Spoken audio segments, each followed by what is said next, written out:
கொஞ்சம் நடுவாங்க. அதாவது உயர்ந்த ஆஸ்தானங்கள் ஆழ்வார்கள் கொண்டாடின மாயாஜால் பிஜேபி இதற்கெல்லாம் நடுவே ஏதோ ஒரு பெருமாள் ஓரமா உட்கார்ந்து இருக்க அந்த கஷேத்திரங்களுக்கு எல்லாம் போயிட்டு பிஜேபியில போய் அபிவாதத்தை சொல்லிட்டு அங்க அர்ச்சனை எல்லாம் பண்ணிட்டு அங்க விநாயகன் ஜெகச்சக்கரம் காலச்சக்கரத்துல எல்லாம் போயிட்டு அங்க நீங்கள் விளையாடக்கூடிய அக்குழியத்துக்கு போயிட்டு டைம் இருந்ததுன்னா ஒருவேளை கட்டிட்டு டைம் இருக்குன்னு வச்சுக்கோங்க. பாவம் மோட்சம் கொடுக்குறதுன்னு ஒரு பெருமாள் கிட்ட நித்திய கல்யாண பெருமாள் பேரு திரு இடரங்கை எந்தை பிராணி இடப்பக்கமாக பூமி பிராட்டியை தாங்கிக் கொண்ட கஷேத்திரம். ஆனா இப்ப நான் சொல்றது என்னன்னா 1990s கூட ஒரு பிரசித்தமா இருக்கு.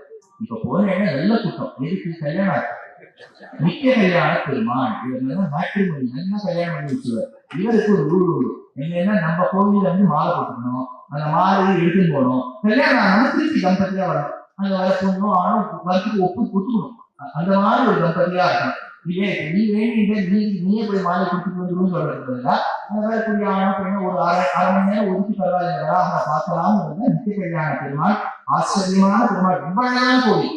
இங்க திருவிடந்தை போனீங்கன்னா ஆச்சரியம் ரொம்ப அழகா இருப்பாங்க. பெருமாளே இந்த வராக நீங்க விதேசிகளுக்கு சொல்லி பாருங்க, வராக போர் அப்படின்பா. அந்த போருக்கு இருக்கக்கூடிய அழகை இந்த திருவிடந்தையில போய் பார்க்கணும். நாகப்பட்டினம் பெருமாள் கூட அவ்வளவு அழகுன்னு சொல்ல முடியாது. நித்திய கல்யாண பெருமாளை பார்த்தா ஆழ்வார் இந்த பாசுரத்தில் இருக்கிற இவளும் வெண்மதி போல் திருமுகத்தன்மை செழிவழன் நமதுமை பிறந்த அவளும் நாகத்திருப்பதும் அறிந்தும் ஆசையும் ஆசைவிடானால் இவளையன் கண்ணி கொல்லியம் பாவை சொல்லும் நின்றால் மயந்திருந்த இவளை உண்மத்தால் நின்றிருந்தால் இவழந்தை எந்திருக்கிறானே. ஆச்சரியமான பெருமாள் குனிந்த ரிஷி. குனின்னு சொல்றது ஆக்ஷன் தமிழ்ல குனிமோ வரும் இல்ல, ரிஷி பேரு குனி. இந்த குனிந்த ரிஷிக்கு ஒரு பெண் இருந்தால் அந்த பெண்ணை காடவர்னு ஒரு மகரிஷிக்கு கல்யாணம் பண்ணி கொடுத்தார். காடவருக்கு நிறைய பெண்கள் பிறந்தார். இவ்வளவு கணக்கு சொல்லுங்க 360. அப்போ 360 பொண்ணாசாக்க பெரிய பெரிய பெரிய குடும்பமா இருக்கும் போது ஆனா 360 பேரும் ஓட் போட்டுன்னா நல்லா இருக்கும். இந்த 360 பேர் பொண்கள் அந்த 360 பொண்ணு அப்பா ரொம்ப பயன்றாரு. இப்படி திரும்பின்னு பார்க்கறதுக்கு ஒரு கர்ப்பத்துல என்ன வீட்டு குழந்தை 4 குழந்தையாவே பார்த்து ஒரு குழந்தையாவே பார்த்தாரு நிறுத்திருக்கலாம. ஆனா 360 குழந்தைகள் அதனால மங்களமே பாடலே சுகமே பாடல 360 பொண்கள். 360 பொண்ணுக்கு ஒரு கல்யாணத்துக்கு இவ்வளவு செலவு வச்சுன்னா எப்போ பண்ணி முடிக்கிறது? பெருமாளுக்கு சரணாகி பிரதேவ பிரபந்தாலே கவாசினிக்கு யாருக்கே சரணாகி பண்ணார். பெருமாள் ஆத்தானா பொண்ணு ஒன்னா சேர்த்து அவளே தாயார் என்கின்ற உருவில் பெருமாள் நித்தியபடி ஒரு கல்யாணம் பண்ணார். கடைசியில ஒன்னா சேர்த்தார். நித்தியப்படி கல்யாணம் பண்ணார். அவருக்கு நல்ல பிராக்டிஸ். இப்போ அவருக்கு நல்ல பரிச்சயம் எவ்வளவு ஆகும் எவ்வளவு செலவு. அதனால கல்யாணம் ஆக வேண்டியவா அவர்கிட்ட போய் கேட்டு அவரே லிஸ்ட் போட்டு கொடுத்துருவோம். இன்னைக்கு வச்சுக்கோ, அதுக்காக வச்சுக்கோ, திருமணம் எடுத்து இன்னைக்கு வச்சுக்கோ, போட்டுக்க மாட்டா. அதனால இதெல்லாம் வச்சு அவரே செலவெல்லாம் போட்டு கொடுத்துருவார். அதனால திருவிடந்தை எந்தை பிராணி. அதனால இந்த நாரதருக்கு ஒரு சந்தேகம் வந்ததான். பெருமாளுக்கு பழக்கமா சௌஷீல்யமா குணம் 2 குணம் ஞாபகம் சொல்லுவோம். இது வேதாந்தா கிளாஸ் இல்ல, கொஞ்சம் சுலபமான கிளாஸ் தான். ஆனா உங்களுக்கு ஒரு 2 வார்த்தை ஒரு இன்ட்ரோடியூஸ் பண்றேன். ஸ்வரூப நிரூபக தர்மம், நிரூபிக ஸ்வரூப விசேஷனம்.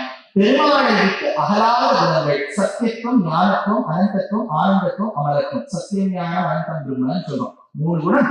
ஆனந்தத்துவம், அமலத்துவம், குற்றமற்ற தன்மை, இதெல்லாம் சேர்த்து ஸ்வரூப நிரூபக தர்மம். பெருமாளை விட்டு அகலாத குணங்கள் இன்செட்டபிள் அப்புறம் சித்த விசேஷமா இருக்கக்கூடியது. அவருடைய நேச்சர் ஸ்வரூப நிரூபக தர்மம். ஆனா அந்த பெருமாளை விசேஷித்து சொல்லக்கூடிய நிரூப ஸ்வரூப விசேஷம். ஔதாரியம், காம்பீரியம், ஸ்தைரியம், காரண்யம், மார்கவம், ஆர்ஜவம், வாத்சல்யம், இந்த போன்ற குணங்கள். நான் ஒரு சந்தேகம் கொடுத்தா அவர் எங்கேயோ கொஞ்சம் சந்தேகிக்காம ஒரு இடத்துல உட்கார்ந்து இருக்காரு. அப்ப பெருமாளுக்கு பரத்வம் குணம் வசதியா, சௌஷீல்யன்ற சௌரபியங்கிற குணம் வசதியா? அந்த சந்தேகத்தை பெருமாள் தீர்த்தவிட அந்த இடம். அதனால ஹரிகேசவன் என்கின்றவன் திருவிடந்தையில் நித்தியப்படி பெருமாளுக்கு அவருடைய அடியவர்களுக்கு தனியாராக கைங்கரியம் பண்ணிட்டு இருப்பார். தனியாராக ஸ்தலசுத்தி பண்ணி இலையை விட்டு அழகாக அந்த தண்ணீருக்கு ஒரு குவளையை வைத்து அவருக்கு போஜனம் இட வேண்டும். தனியாராதனம் பரந்து விஷ்ணு தர்மோத்தர புராணத்தில் சொல்லிட்டு ஆராதனம் சிரேஷ்டம் விஷ்ணு ஆராதனம். விஷ்ணு ஆராதனத்தை காட்டிலும் உயர்ந்ததுன்னா அவருடைய அடியவர்களுக்கு சாப்பாடு போஜனம் விடுவது. அதனால இந்த ஆச்சரியமான இந்த கஷேத்திரம் திருவிடந்தை எந்திரிக்கிறாங்க. கல்யாணத்துக்கு முக்கியமான கஷேத்திரம்னு ஒரு குறிப்பு வச்சுக்கணும்.